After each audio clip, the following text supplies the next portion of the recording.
Hello everyone, my name is Robert Kasumovic and I come from Serbia.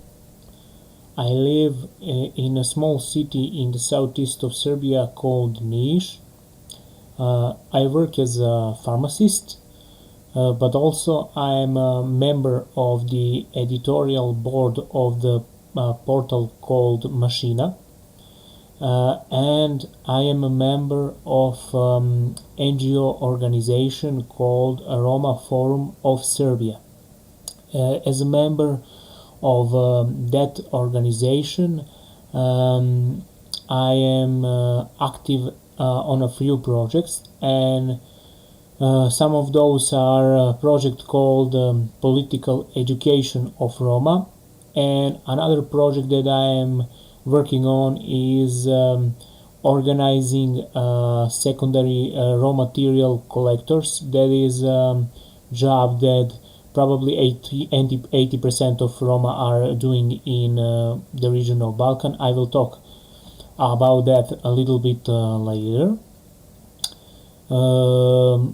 I would like to thank the organizers of this event, also all participants. I would like to thank my dear friends from Spain for giving me that honor to present the problems of Roma people in the Balkan region, and I think it's really important to continue all of our activities as much as we can in order to help our community, and not just Roma community but the community around us, and I hope that next year the conditions are gonna be much better and we could be together again live. So my topic is needs and priorities of Roma in the Balkan region. I would say that the political situation is pretty similar in all Balkan countries. All the Roma are living in a pretty similar conditions in all of the countries in the Balkan region, and there are no significant differences in their lives and in the problems that are something that is their characteristic. So number one problem for all the Roma in the Balkan region, and the one that fears me the most, is the problem of unemployment. So there is a huge percent of Roma in the Balkan region that couldn't get a job. 60% of that is official data is that 60% of all Roma in Serbia are unemployed, and I would say that in reality that percent is even bigger. I would say probably more than 70% of all Roma in the Serbia are unemployed, and the situation in all of our neighboring countries is pretty same.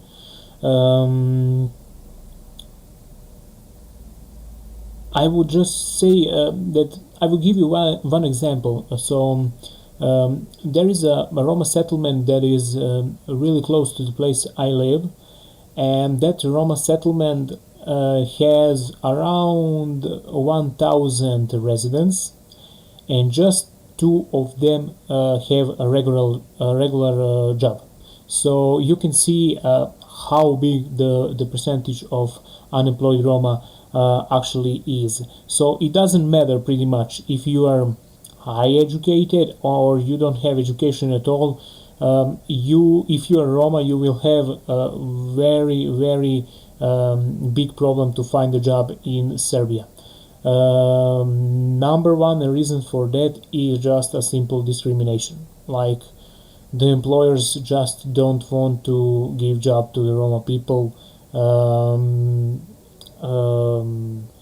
It's really dangerous thing, because it's something that you can't change so fast. Discrimination is something that you need to work, that all the country and our government actually should be involved in that, but they don't show any interest in dealing with these problems. And majority of problems that Roma people actually have are gonna be from actually consequence of this one, and that is a big percent of unemployed Roma. We also have significant problems in the field of education. I will talk about that a little bit later. I will just say that 44% of Roma girls that are attending middle school are leaving that school because of some traditional reasons or they just don't finish their education to the end, so they are pretty much uneducated persons, and will have even more problems when they have to find a regular job. Another one really important thing when it comes to employment of Roma is our secondary raw material collectors. Like 80% of all Roma in Serbia are working as a secondary raw material collectors. They are working as let's say as a part of recycling industry of Serbia. Pretty much all recycling industry of Serbia is in the hands of private owners. So our country don't have any like percent of our recycling industry, and those private owners are not doing enough to support secondary raw material collectors. And I would say that secondary raw material collectors are providing them with 80% of material that they will recycle in those recycling companies. So there is no secondary raw material collectors that are working as a part of these recycling companies. They are working basically in a black market by providing them with those materials, and they don't have pretty much nothing with those companies, except that they are paying them really small amount of money in order to get them these raw materials so they can work. And you have 80% of all Roma in Serbia that are working every day on the street. And the data, the official data is that if you're a secondary raw material collector in Serbia and you work all day, you can earn between 5 or maybe 8 euros a day. So that is how much they are paid from this recycling industry, and they don't have any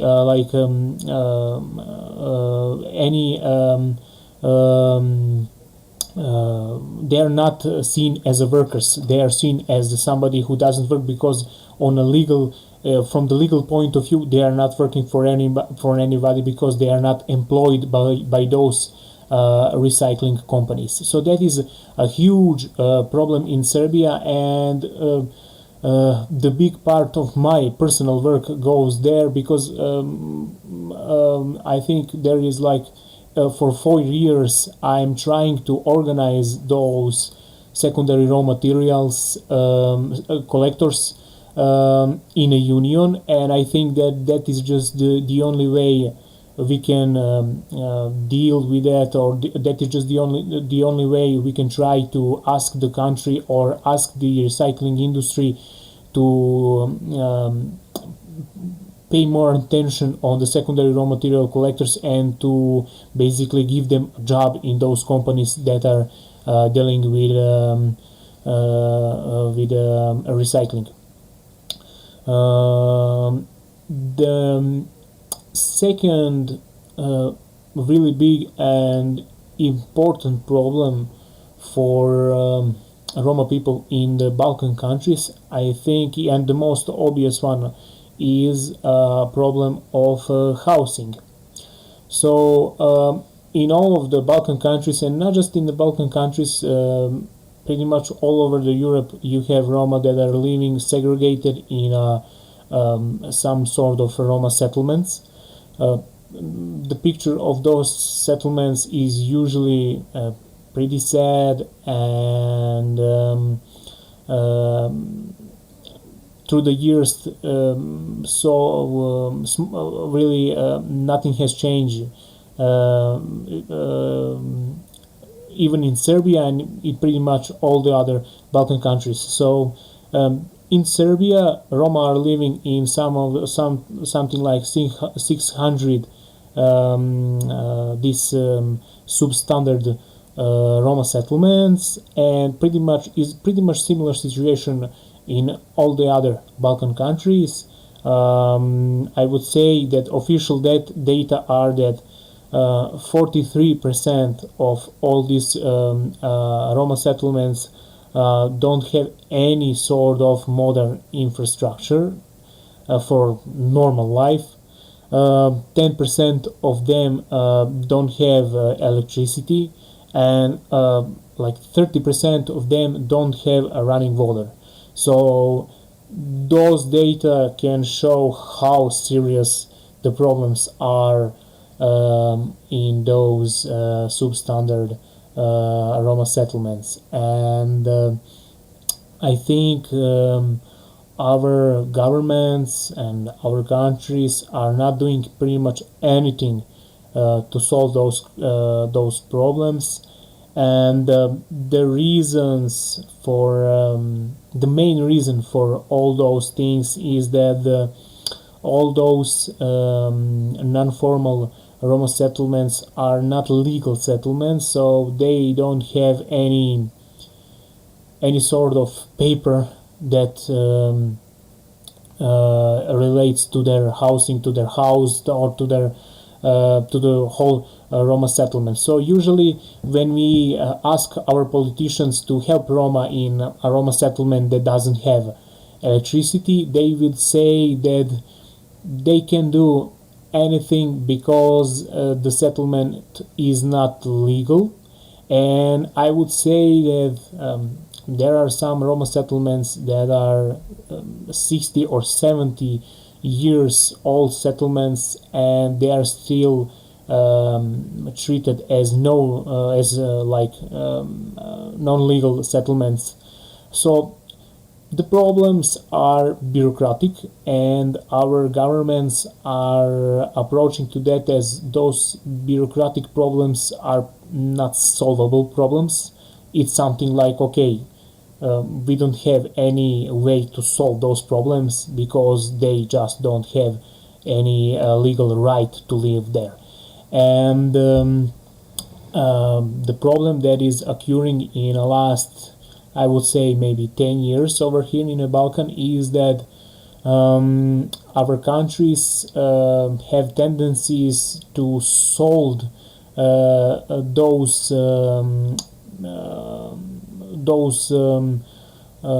pieces of land where Roma people are living to some private investors. And right now we have a lot of problems with evictions, a lot of problems with constant threats to the Roma people that they be evicted in some point because there is a private owner that owns this piece of land where the Roma settlement is right now, and I don't know, he has plans to build a shopping mall over there or something like that. Is usually something like that.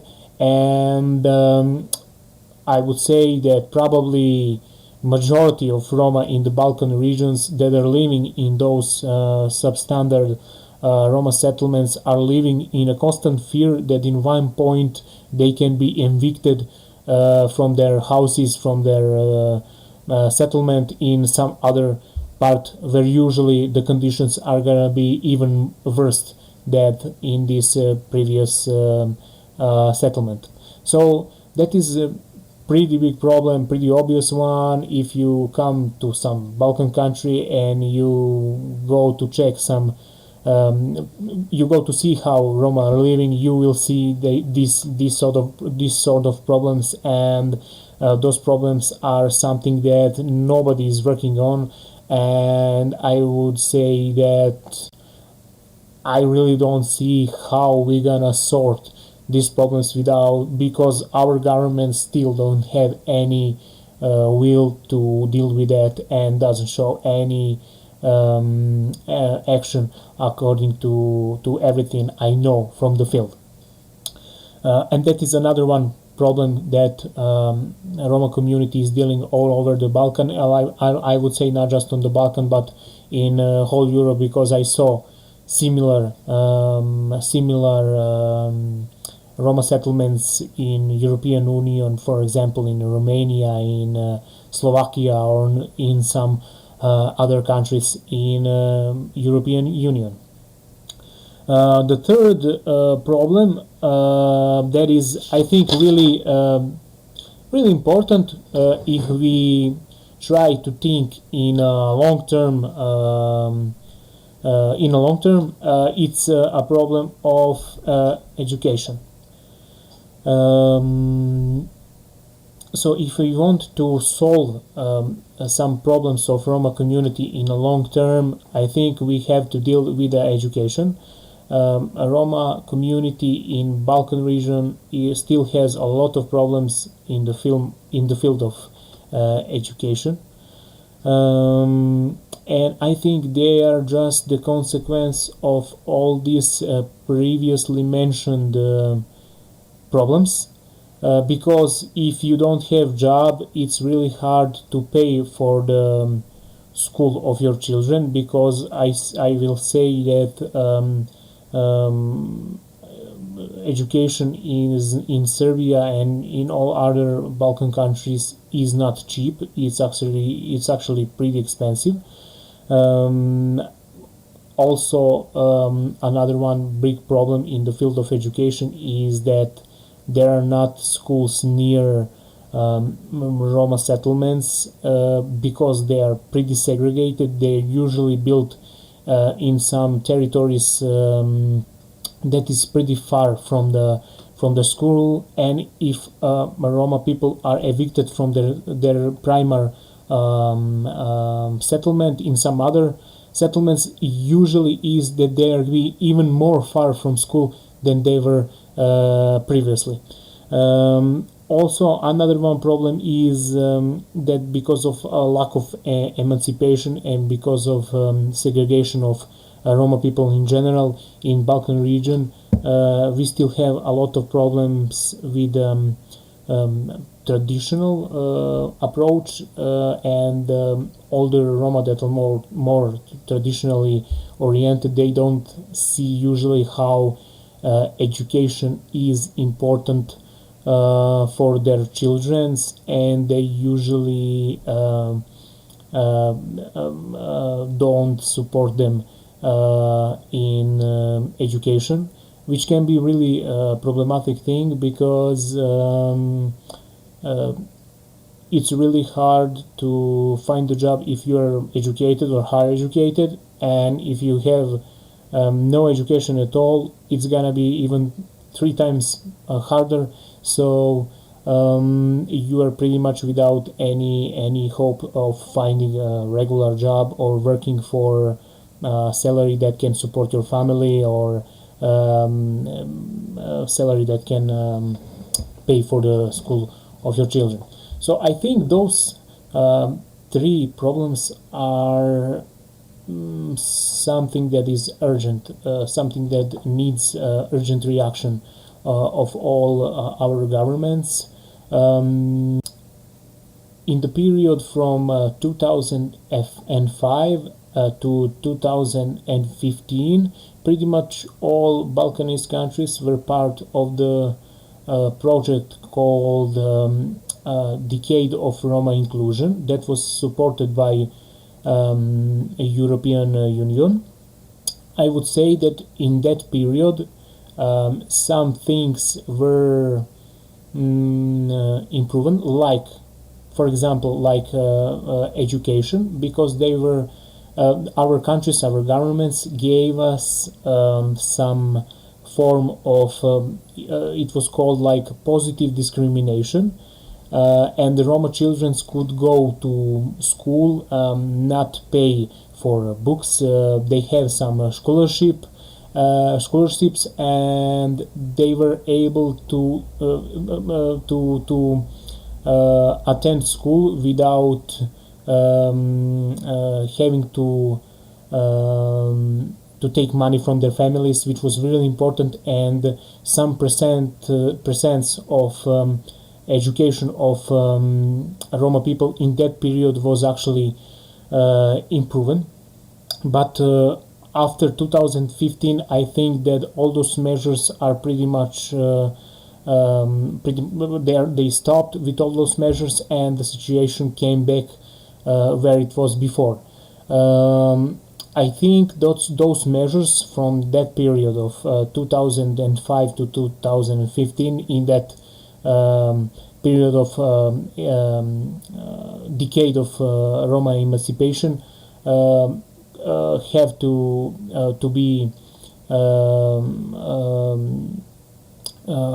have to be put to the to our institutions and our schools and all the other state state institutions again, in order to fully to improve the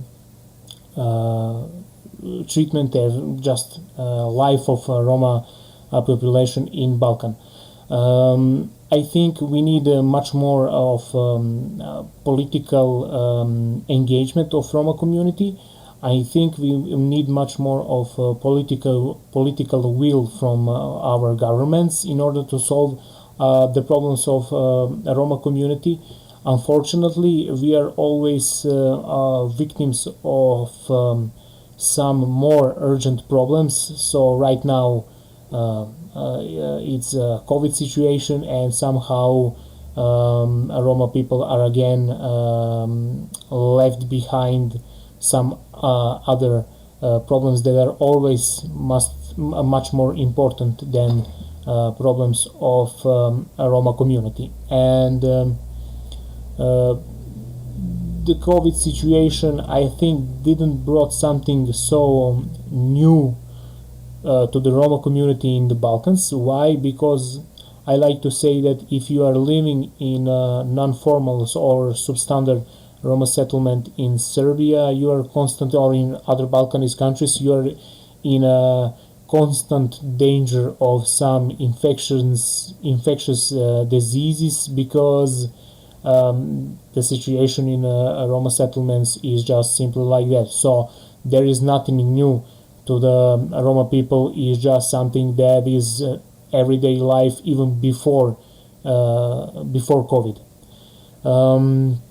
So that was in short just the three problems that I think are most important and need urgent action when it comes to the Roma people in the Balkans countries. So again, I will say it's employment, it's housing, and it's education. I would like to thank again to all the organizers and the participants of this event, and of course, if you have any question, I will try to answer them. Thank you again. Pues muchas gracias a Robert por su fantástico vídeo. Thank you, Robert, very Si much hay alguna for your pregunta, sí, vemos que video José and Luis your tiene presentation, which la has mano been levantada. Adelante, fantastic. José If Luis. there's any question, I see José Luis wants to ask something. Robert, un saludo. Good afternoon, Robert. Gracias por esa Thank you intervención tan so much magnífica. for your presentation. It's Tengo been una great. pregunta porque me ha llamado I have a question mucho la atención. because I it's very interesting to see that you have mentioned many countries, which is on the Balkans, because your presentation was about the Balkans, not only Serbia. And it was very interesting because some of the countries like Bulgaria, Romania, and so on, some of them are part of the European Union, and they do receive lots of funding for housing, education, employment. They do receive lots of money from the European Union. Do you think that, because I thought that despite they are receiving that money, it seems that all the countries in the Balkans have the same situation, even though Serbia now is not receiving money from the EU, but Romania, Bulgaria, and Greece, they are receiving money. So do you think there's a huge difference about them, or they are the same? What do you think? Yes. First, hello everyone again. I would like to just thank my Spanish brothers for calling me to be part of this event again, and I just hope that times are gonna be better next year, so we can be together again. I will try to answer Jose Luis' question. Well, I think it's pretty simple if you look in that way. The European Union gives money to some countries that are members of European Union, and actually I will say that even Serbia and some other countries that are still not part of the European Union have some money from European Union when it comes to Roma problems. And where that money goes, that money doesn't go to the Roma community at all.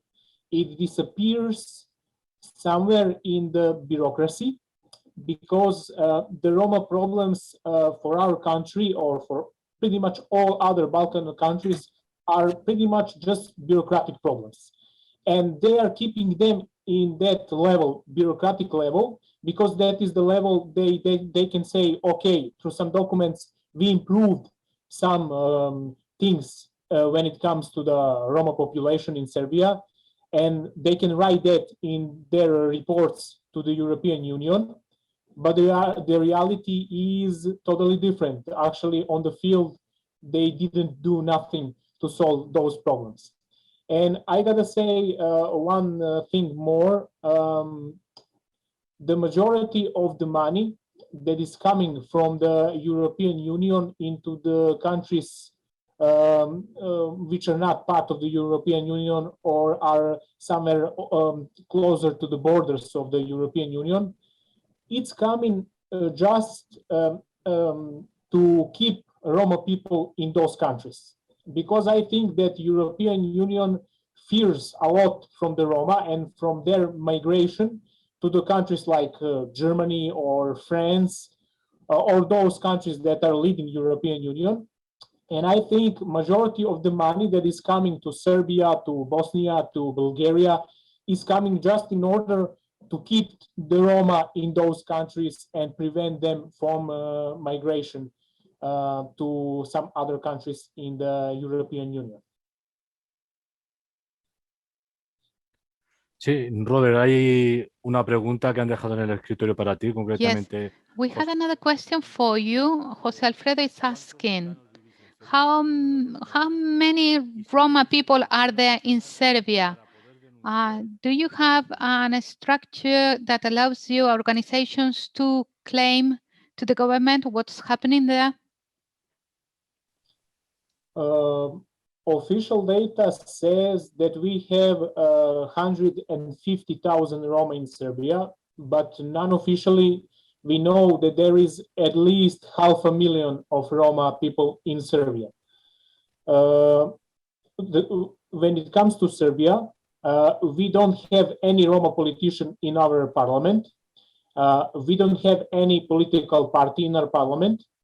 So this legal way to speak about Roma problems in Serbia is really, really problematic, because we pretty much don't have any institutional way to fight for Roma integration, or to try at least to present problems of Roma people to the politician, to the general, to our country. That is a really big problem and huge for us. Our organization, Roma Forum of Serbia, is organization. It functions like every other NGO organization. So we have some funds. Mainly, our main founder is Rosa Luxemburg Foundation. It's a German left-wing foundation, and the majority of our job is done in this with this foundation. There is no funding of Roma organization from our government. Just a small percentage of some NGOs which are really close to the governments, so they are not asking them the true questions. If you understand what I want to say, they are really close to the government and they do what the government says them to do, and they have a little bit of funds to deal with some questions that are totally not important to the Roma community at all. The problems are really big. They have many layers, so it's not simple to solve them. I say again, for our country, for our government, it's pretty much all on the bureaucratic level, and they are trying to keep everything in that bureaucratic level because that's the easiest way for them to deal with that. The picture on the field is something totally different. I will just say that I will try to give you a little bit something on my presentation that you saw. It's that we are trying. Majority of my work comes in the field of working rights. I tried to make a union from the Roma people that are working as a secondary raw material collectors. Actually, we now have a union of those people in Serbia. The union it has a lot of problems, but the thing that we did in last year is that union of Roma people who are secondary raw material collectors will join one of the biggest union in the country. One of the biggest representative union in the country, and that's a huge thing for us because in that way we can try to make changes of law that are preventing those people who are working as secondary raw material collectors to be treated as true workers and not as black market workers who don't have nothing. So that's huge thing for us now, and we are trying to make that official and to try to deal with those problems on that way.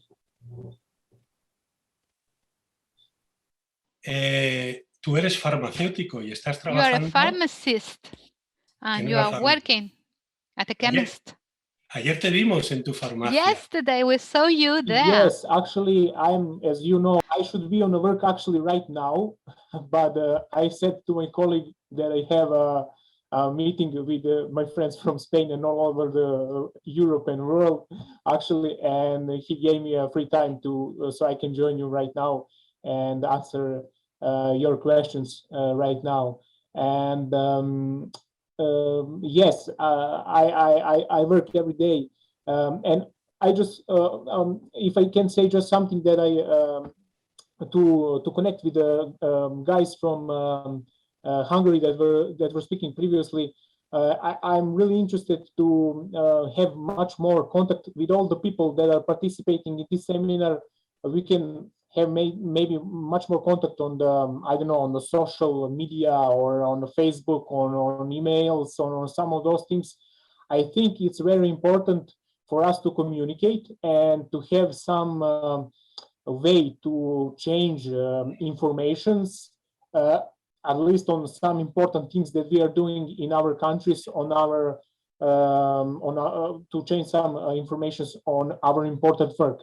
I would also like to say that my organization is doing a little bit of publishing. So we have published a few, I will just show you a few things, a few books. They are pretty much, it's pretty much a research work, or even there is serious actually research work in those things, and it's all Roma related.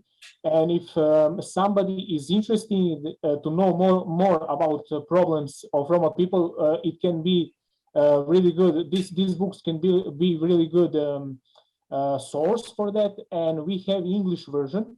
So if somebody maybe wants to know more about those things, you can contact me, and I will send you electrical forms of those books that I'm holding right now. Robert, ¿podríamos decir que lo laboral Do tú you eres la think excepción? that Eso es lo que yo le he you preguntado, are que no an me ha escuchado, de la exception? farmacia, si eres el único. Is O it hay common más gitanos como tú, for con preparación. Roma people to be pharmacists there in your country? Jose Luis also wanted to ask you that. Is that common No. there? No, it's not common at all. Actually, we have a really small number of Roma people that is high educated, and that actually finds a job after their education. A majority of those Roma, many of them are my friends, are trying to immigrate to some other countries like Germany or Austria, or some of those countries where it's much easier to find a job. It's much better working conditions, and the salaries are much better. So it's not common at all. Like you can count on your fingertips how many young Roma people in Serbia are working like I do. Also, I will just say that I do some other things that are related more to the cultural side that are not common for Roma people. For example, I have my heavy metal band in Serbia. We are recording our music right now. It's on English, so I'm gonna send you when I finish that one. So yes, I mean it's not common thing in Serbia to see Roma people that are doing something in the public life, or that they have at least a job in the public institutions. It's totally not, unfortunately. And I would like just to say one more time, thank you once again. I hope that we will see each other much more in the future, and that we will speak much more in the future, and that we will share information about our work, and that we will work together one day, I hope. Sí, Robert, Jorge quería hacerte una Robert? pregunta. Jorge also wanted to ask you something. Jorge? Perfecto. Bueno, Sorry, Robert, I was in the wrong channel. So he wanted to say, first of all, thank you for your presentation, for all the information. And my surname is also from Serbia, because my ancestors were as slaves in Romania, but when they left Romania, they went to Serbia, and from Serbia, they came to Argentina. And I wanted to ask you, it's a paradox because there are not many professional Roma people, as you say, working as a chemist, but it seems that there is a strong Roma culture movement because you show your books.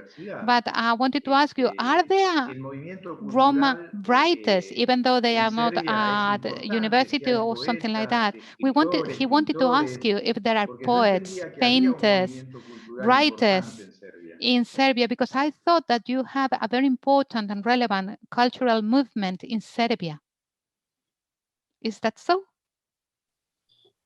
Yes, we have poets, we have writers, we have also painters in Serbia. Unfortunately, that scene is not grouped to say like we have our Roma culture scene in Serbia. it's very it's not a homogenic situation, but we have all those things. We have people that are doing a really amazing job in the field of culture, and some really interesting books, and even we have a really successful Roma painters in Serbia. They are known publicly as the painters, and yes, we have all those things in Serbia.